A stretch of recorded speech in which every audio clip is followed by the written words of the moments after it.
ከናንተ በኋላ የሚነሳው ደግሞ እጅግ ውስብስብና ድንቅ በሚባል ሁኔታ የዓለም ገጽታ ሊለወጥ ይችላል አናውቀው በቴክኖሎጂውም በሌላው ስለዚህ ከወዲሁ ነገሮችን ማመቻቸት ትውልዱን ማዘጋጀት አስፈላጊ ስለሆነ ይሄን የሰንበት ትምህርት ቤት እጅግ ላመሰግን እወዳለሁ ምክንያቱም ከችግኝ ነው የሚጀምረው ስለ ዛፍ ለመናገር የሚቀድመው ችግኝ ነው ኮትኩቶ ማሳደግ ያስፈልጋል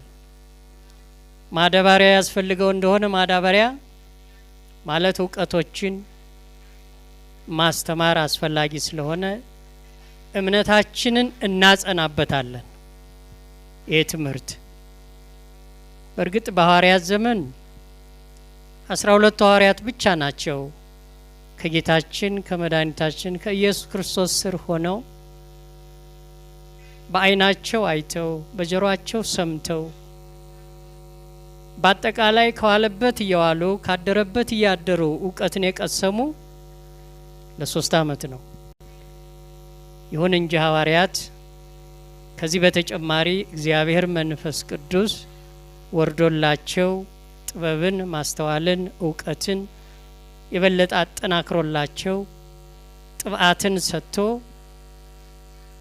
እነሆ ወንጌል በዓለም ላይ መዳረስ ይችላለች በዚያን ጊዜ 12 ሐዋርያት ናቸው አሁን ግን ወንዶች ብዙዎች ናቸው ሴቶችም ተጨምረዋል በዚያን ጊዜ ይሄን እድል ሴቶች አላገኙም እድለኞች ናቸው የዚህ በረከት ተሳታፊዎች መሆናቸው እድለኞች ናቸው ሁለተኛው ቤተክርስቲያንን እንድትጠብቁ አደራ የተሰጣችሁ መሆኑን የምታውቁበት እለት ነው አፖሎጂስትስ ብለዋል መላከ ገነት አፖሎጂስትስ ማለት ቤተክርስቲያንን ከመናፍቃን ከከሃዲያን የሚጠብቁ ከነሱ ብቻ አስተምህሮ ብቻ ሳይሆን መጻሕፍትን ከሚበርዙ የቤተክርስቲያኗን የጸሎት መጻሕፍትን በል